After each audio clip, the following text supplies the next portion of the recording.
Good morning students, welcome back to Swabhiman academy coaching classes. और हमारा subject चला हुआ है जियोग्राफी का। और जियोग्राफी यानी भूगोल के अंतर्गत आज जो हम पढ़ेंगे वो बहुत ही महत्वपूर्ण टॉपिक है। और इस टॉपिक का नाम है ब्रह्मांड और सौर मंडल। देखिए, ब्रह्मांड जो है और जो सौर मंडल है, इसमें से जो हमारा टेट का एग्जाम होता है, एचपी टेट का एग्जाम होता है, उसमें लगभग हर एग्जाम में क्वेश्चन आया है। और टीजीटी कमीशन में भी इससे क्वेश्चन आ सकते हैं। जितने भी एग्जाम होते हैं, यानी कि आप बोल सकते हैं कि मोस्ट एक्सपेक्टेड टॉपिक है, जिसमें से मोस्ट इंपॉर्टेंट टॉपिक है, जहां से एक क्वेश्चन जो है एटलीस्ट वन, एक से ज़्यादा भी हो सकते हैं, वो आपको लगभग हर एग्ज़ाम में देखने को मिलते हैं, लगभग हर एग्ज़ाम में। सो इसको ढंग से समझना है आपने। बहुत ही इंटरेस्टिंग टॉपिक है, इंपॉर्टेंट टॉपिक है, और बहुत सारी इंफॉर्मेशन आज के इस वीडियो में होने वाली है। देखिए, या अभी आपकी स्क्रीन पे आपको दिख रहा है ब्रह्मांड और हमारा सौरमंडल। ये बेसिकली जहां तक आपको ये क्यूपर बेल्ट तक दिख रहा है, इसको आप बोल सकते हैं कि ये सौरमंडल है। इसके आगे जो है ये हमारा ब्रह्मांड अनंत तक चला जाता है। ब्रह्मांड की कोई सीमा नहीं है, ब्रह्मांड का अनंत विस्तार हो रहा है। और ये क्वेश्चन भी कई बार आ जाता है कि किस किस चीज से हमें पता चलता है कि ब्रह्मांड का जो है अनंत विस्तार हो रहा है। तो इसमें जो हबल टेलीस्कोप से देखा गया है, या जो केपलर ने तारों की गति के नियम दिए, डॉपलर इफेक्ट है। डॉपलर इफेक्ट में दूर जाते तारे लाल दिखाई देते हैं, नजदीक आते नीले दिखाई देते हैं। उससे कंफर्म होता है, या उससे पता चलता है कि ब्रह्मांड का निरंतर विस्तार हो रहा है। अब बात करते हैं सौरमंडल की। देखिए, सौरमंडल आपकी स्क्रीन पे दिख रहा है आपको, और इसमें सूर्य है, यानी कि सन है, जो इस सौरमंडल का प्रधान है। और ये सूर्य की फैमिली है, जिसमें ग्रह हैं, उपग्रह हैं, कॉमेट हैं, एस्ट्रॉइड्स हैं, बौने ग्रह हैं। ये सब कुछ इसमें आपको सामने दिखाई दे रहा है। अब देखिए, एक एक ग्रह के बारे में हम आगे डिस्कस करेंगे। सबसे पहले हम बात कर लेते हैं एक मेन मेन से जो पॉइंट्स हैं। ये आपको चार ग्रह दिख रहे हैं, छोटे ग्रह हैं, मरकरी, वीनस, अर्थ और मार्स। इनको हम बोलते हैं आंतरिक ग्रह, आंतरिक ग्रह या पार्थिव ग्रह। ये एस्ट्रॉयड पट्टी जो है, इसके एस्ट्रॉयड यानी क्षुद्र ग्रह, इसके अंदर जो है ये चारों, ये है हमारे आंतरिक ग्रह। और ये जो बाहर बाहर हैं, इनको बोलते हैं बाह्य ग्रह या जॉबियन प्लैनेट्स। दोनों में बेसिक फर्क ये है कि ये चट्टानी ग्रह हैं, ये चट्टानों से बने हैं, और ये गैसों से बने हैं।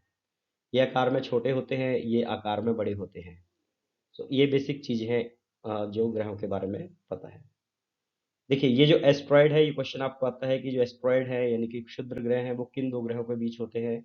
सो मार्स और जुपिटर के बीच एस्ट्रॉयड ग्रह होते हैं।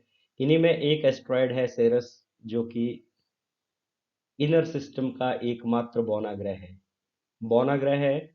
बौना ग्रह क्या होता है? जैसे प्लूटो आपने पढ़ा, 2006 से पहले ग्रह था, फिर बौना ग्रह घोषित कर दिया गया। यानी कि बौना ग्रह वो होते हैं, एक तो जिनका चंद्रमा से कम आकार होता है, हमारे मून से कम होता है आकार, और ये इलिप्टिकल पाथ में जो घूमते हैं, तो दूसरे ग्रह की कक्षा को ये क्रॉस कर जाते हैं। यानी कि अपनी निर्धारित कक्षा नहीं होती इनकी, जो बौने ग्रह होते हैं। ठीक, अब देखिए, इसमें से आपको क्वेश्चन, दो तीन क्वेश्चन और आते हैं। जैसे आपको सूर्य से दूरी के हिसाब से ग्रहों का सही क्रम, या आकार के हिसाब से सही क्रम।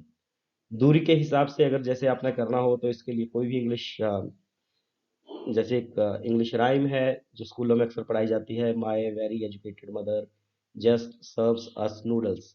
तो इस सेंटेंस में जो इनिशियल्स हैं, उन्हीं के इनिशियल्स से हमारे ग्रहों के नाम हैं। माय वेरी एजुकेटेड या एफिशिएंट मदर जस्ट सर्व्स अस नूडल्स, यानी मरकरी, वीनस, अर्थ, मार्स, जुपिटर, सैटर्न, यूरेनस और नेपच्यून, ये सही क्रम है। इसमें समझना क्या है आपको, एक और एस्ट्रॉयड, एस्ट्रॉयड बेल्ट कहाँ है? मार्स और जुपिटर के बीच है। कॉमेट यानी धूमकेतु, जिसको पुच्छल तारा कहते हैं, इसकी जो दिशा होती है, देखिए ये इस साइड से इस साइड को चलता है, यानी कि सूर्य की तरफ आता है। और मेनली जो पुच्छल तारे होते हैं वो क्यूपर बेल्ट में होते हैं। ये धूल और बर्फ के कण होते हैं। और जब ये गुरुत्वाकर्षण के कारण आंतरिक ग्रहों की ओर आते हैं, सूर्य की तरफ जाते हैं, सो बर्फ के पिघलने से जो वाष्प निकलता है, वो ये पूंछ की तरह दिखाई देता है। सो इसकी जो पूंछ होती है, बेसिकली वो धूल और जल वाष्प है। उसके बाद देखिए, ये हमारे अन्य बौने ग्रह हैं। प्लूटो है, मेकमेक है, आइरिस है, ये है। ये क्यूपर बेल्ट है, जो प्लूटो के अगली जो बेल्ट होती है, जहाँ पे मुख्यतः कॉमेट्स यानी धूमकेतु होते हैं। क्यूपर बेल्ट, कभी भी क्यूपर बेल्ट आएगा कि क्यूपर बेल्ट कहाँ होती है, नेपच्यून के आगे है। अब क्यूपर बेल्ट उसके आगे आता है गोल्डीलॉक्स जोन। गोल्डीलॉक्स जोन क्या है? यह तारों के आसपास रहने योग्य क्षेत्र है। यहाँ ना तो बहुत गर्मी होती है ना बहुत ठंड होती है, और इनमें से एक ग्रह ऐसा है जिसमें तरल पानी भी मौजूद है। तो ये लेटेस्ट इंफॉर्मेशन है। जैसे यहाँ भी गोल्डीलॉक्स जोन में भी एक और ग्रह मिला है जहाँ पे तरल पानी है, यानी लाइफ की संभावना जिसको हम बोल सकते हैं, वो लेटर ऑन बात आएगी। तो होपफुली आपको ये वाली चीज जो है क्लियर आ गई होगी। आंतरिक ग्रह, बाह्य ग्रह और इनका सूर्य से दूरी के हिसाब से क्रम। साइज के हिसाब से बात करें तो ये जुपिटर, सैटर्न, यूरेनस, नेपच्यून, ये बाहर के जो चार ग्रह हैं ये इसी क्रम में आते हैं। सबसे बड़ा जुपिटर, सैटर्न, उसका यूरेनस, नेपच्यून, उसका पांचवा बड़ा ग्रह हमारा पृथ्वी है। वीनस जो है वो पृथ्वी की बहन कही जाती है, यानी कि उसके अर्थ के बाद वीनस का नंबर आता है। मरकरी सबसे छोटा ग्रह है और मार्स जो है सातवें नंबर का है। ठीक है। बहुत इंपॉर्टेंट है, इनमें से बहुत सारे क्वेश्चन बन जाते हैं जो अभी हमने डिस्कस किए। अगर आपको ये डायग्राम भी पूरी तरह से याद हो जाती है, मेमोराइज कर लेते हैं आप, तब भी आपके बहुत सारे क्वेश्चन जो वो क्लियर हो जाएंगे। अब देखिए, इसके बाद बात करते हैं बिग बैंग थ्योरी की, या ब्रह्मांड की उत्पत्ति कैसे हुई। तो इसमें एक थ्योरी दी है जॉर्ज लेमेटियर ने, और बेल्जियम के थे जॉर्ज लेमात्रे या जॉर्ज लेमेटियर। उन्होंने theory the big bang theory, जिसको फायरवर्क थ्योरी भी कहते हैं। इसमें उन्होंने क्या बोला कि जो हमारा ब्रह्मांड है वो सभी एक ही टुकड़ा था, और इस एक टुकड़े में बहुत ज्यादा तापमान और बहुत अधिक प्रेशर था, जिसके कारण एक भयंकर विस्फोट हुआ, बहुत बड़े स्केल पे विस्फोट हुआ और सारे टुकड़े बिखर गए, जिससे ब्रह्मांड की उत्पत्ति हुई। Big bang theory, George Lemaître या जॉर्ज लेमेटियर, इसको फायरवर्क थ्योरी भी कहते हैं। अभी कुछ और वैज्ञानिक भी हैं, खगोल शास्त्री हैं, जैसे चैम्बरलिन और मॉल्टन। उन्होंने इसमें ग्रहाणु परिकल्पना प्रस्तुत की। उनके मुताबिक सौर मंडल की उत्पत्ति ठंडे और ठोस पिंडों से हुई है। इसने कहा कि ये गर्म नहीं था, ठंडा था, और उसके बाद उसमें विस्फोट हुआ। सो जो भी है, जिसकी जो भी थ्योरी है, लेकिन जो सबसे अधिक मानी जाती है वो बिग बैंग थ्योरी का ही मानना है। उसके बाद देखिए, सौर मंडल में आता क्या है, एक सूर्य है, उसके बाद ग्रह हैं, उपग्रह हैं, उल्काएं, धूमकेतु आदि इसमें आते हैं। सूर्य जो है सौर मंडल का मुखिया है, और बाकी सभी ग्रह, उपग्रह, जितनी भी चीजें हैं वो सभी सूर्य का चक्कर लगाती हैं। जब हम बात करते हैं ब्रह्मांड की, तो ब्रह्मांड मिलके बना है मंदाकिनियों से, जिनको हम आकाशगंगा भी कह देते हैं। बेसिकली उनको मंदाकिनी कहते हैं। और ब्रह्मांड में जो है 10,000 मिलियन मंदाकिनियां हैं, और एक मंदाकिनी में लगभग 1 लाख मिलियन तारे जो हैं वो होते हैं। बहुत अधिक तारे हैं, बहुत बड़ा है ब्रह्मांड हमारा। अब देखिए आगे है, ग्रहों की संख्या 8 है, वर्तमान में 8 है, पहले 9 थी। 2006 में घोषणा की गई कि 8 ही ग्रह रहेंगे, और प्लूटो जो है उसका ग्रह का दर्जा समाप्त कर दिया गया, 2006 में ये समाप्त कर दिया गया था। अब सौरमंडल की बात करें, इसमें 8 ग्रह हैं। 2006 में प्लूटो को बौना ग्रह कह दिया गया। सूर्य जो है सौरमंडल में ऊर्जा का स्रोत है, और सूर्य की ऊर्जा का स्रोत है नाभिकीय संलयन। इसमें हाइड्रोजन और हीलियम दो गैसेस पाई जाती हैं। हाइड्रोजन लगभग 71% है, हीलियम 25% के आसपास है। और इसमें हाइड्रोजन जो है वो दो हाइड्रोजन के अणु मिलके हीलियम का अणु बनाते हैं, और उससे जो एनर्जी निकलती है नाभिकीय संलयन के द्वारा, वही सूर्य की ऊर्जा का स्रोत है। सौरमंडल में सूर्य के सबसे अधिक नजदीक का ग्रह बुध है, सबसे दूर का ग्रह वरुण या नेपच्यून है, जबकि सबसे गर्म ग्रह जो है वो शुक्र है। अब शुक्र, बुध सबसे नजदीक है लेकिन शुक्र सबसे गर्म है। इसका कारण यह है कि शुक्र का जो वायुमंडल है उसमें लगभग 95% कार्बन डाइऑक्साइड गैस है, जो कि ग्रीन हाउस इफेक्ट बनाती है, जिसके कारण सूर्य में शुक्र में बहुत अधिक गर्मी होती है। बुध ग्रह की जो क्वालिटी है वो है इसका तापांतर। यहाँ दिन बहुत अधिक गर्म होते हैं, रातें बहुत अधिक ठंडी होती हैं। इसका जो तापांतर है लगभग 600 डिग्री सेल्सियस है, यानी कि दिन में अधिकतम और न्यूनतम तापमान के बीच का जो अंतर है वो 600 डिग्री सेल्सियस है। मंगल और बृहस्पति के बीच क्षुद्र पट्टी यानी एस्ट्रॉइड बेल्ट है, यह भी हमने देख लिया। इस क्षुद्र ग्रहों की पट्टी के अंदर के ग्रह हैं, उनको टेरेस्ट्रियल प्लैनेट या आंतरिक ग्रह, स्थलीय ग्रह या पार्थिव ग्रह कहा जाता है। इसकी बाहर जो है वो जॉवियल प्लैनेट है, यानी बृहस्पति, शनि, यूरेनस और नेपच्यून जो है वो जॉवियन प्लैनेट है। जो स्थलीय ग्रह हैं वो चट्टानों से बने हैं, बाह्य ग्रह जो गैसों से बने हैं। बाह्य ग्रह जो है उनके चारों ओर वलय या रिंग्स भी हैं। बाह्य ग्रहों के चारों ओर उपग्रहों की संख्या भी अधिक है। जैसे शनि के 82 उपग्रह हैं, बृहस्पति के 79 हैं वर्तमान में। लास्ट ईयर तक बृहस्पति के सबसे अधिक थे, अभी जो है शनि के सबसे अधिक हैं। अब इसके बाद हम आगे बात करें, देखिए सूर्य से ग्रहों की दूरी का क्रम। सबसे सूर्य के नजदीक है बुध, शुक्र, पृथ्वी, मंगल, बृहस्पति, शनि, अरुण, वरुण। आकार के अनुसार क्रम है बृहस्पति, शनि, अरुण, वरुण, पृथ्वी, शुक्र, मंगल, बुध। पृथ्वी से दूरी का क्रम है शुक्र, मंगल, बुध, बृहस्पति, शनि, अरुण। तो ये दोनों चीजें हमने देख ली थी, ये भी आप देख सकते हैं कि शुक्र सबसे नजदीक है, उसका मंगल है, फिर बुध है, फिर बृहस्पति, शनि, अरुण, इस तरह से चलता है। सूर्य की बात करें तो सूर्य पृथ्वी से लगभग 10 लाख गुना बड़ा है और इसके जो तल का तापमान है सॉरी, यानी कि जो सूर्य है उसकी सतह का तापमान है 6000 डिग्री सेल्सियस। इसकी सतह पे जो काले धब्बे हैं जिनको सौर कलंक कहते हैं, उसका तापमान होता है 3500 डिग्री सेल्सियस। सूर्य के कोर का तापमान है 15 मिलियन केल्विन। देन सूर्य का पृथ्वी सॉरी, सूर्य का जो प्रकाश है वो पृथ्वी तक आने में लग जाता है 8 मिनट 16 सेकंड्स, जबकि प्रकाश की गति जो है वो है 3 लाख किलोमीटर प्रति सेकंड।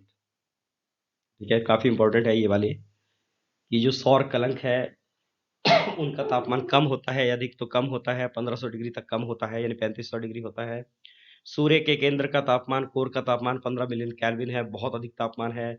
सूर्य का प्रकाश पृथ्वी तक पहुंचने में लगाता है लगभग 8 मिनट 16 सेकंड्स और प्रकाश की गति है 3 लाख किलोमीटर प्रति सेकंड।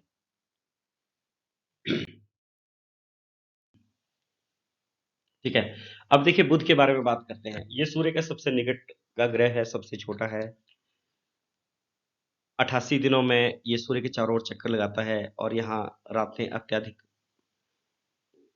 ठंडी और दिन बहुत गर्म होते हैं। यहाँ का दैनिक तापांतर 600 डिग्री सेल्सियस है।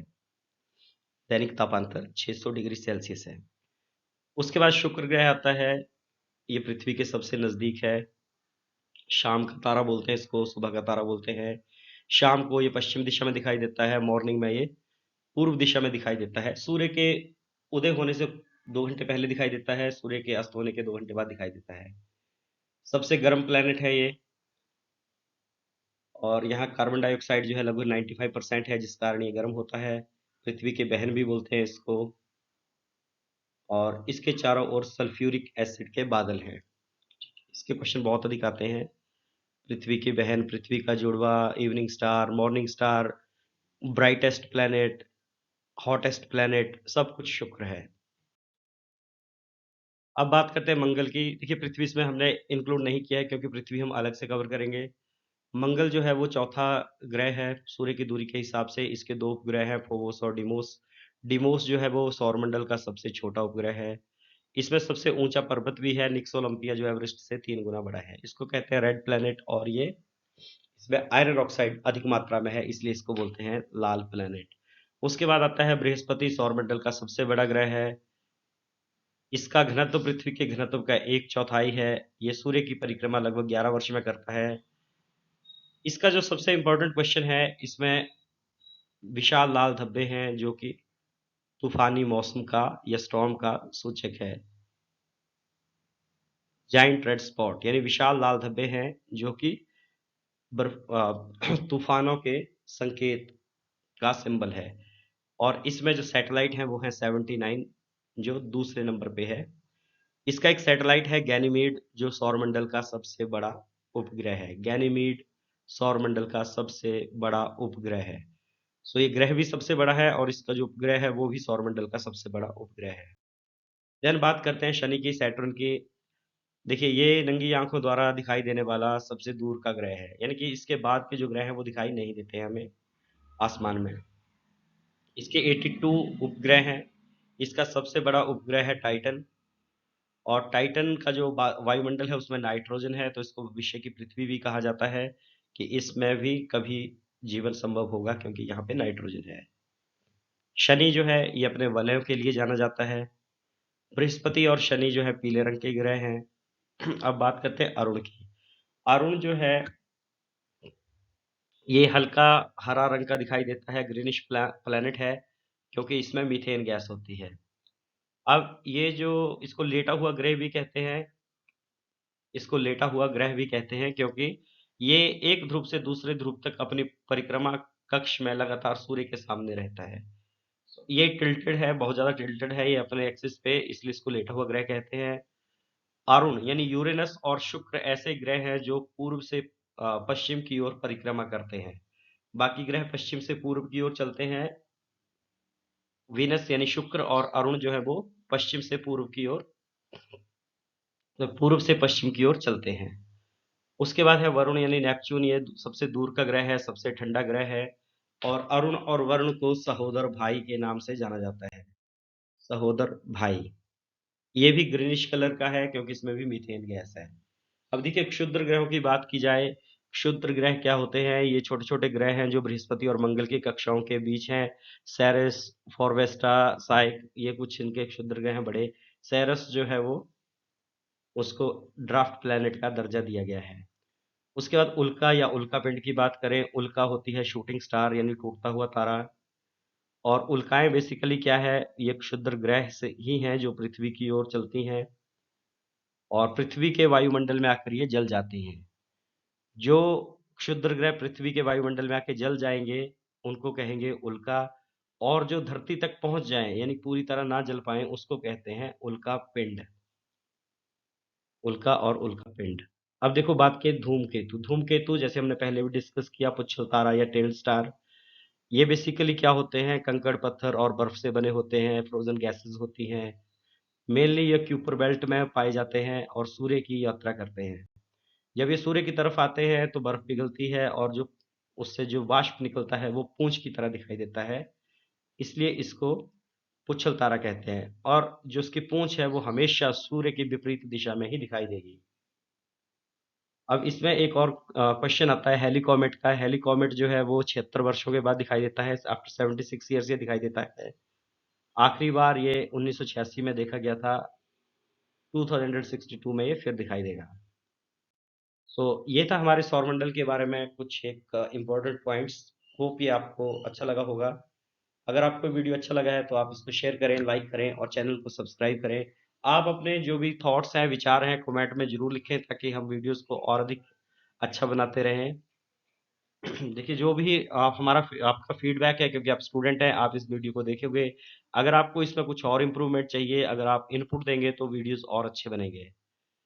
ठीक है, सो होप आपको ये पसंद आया होगा और देखते हैं अगले टॉपिक के साथ जल्द हाजिर होंगे। जय हिंद, जय भारत, टेक केयर।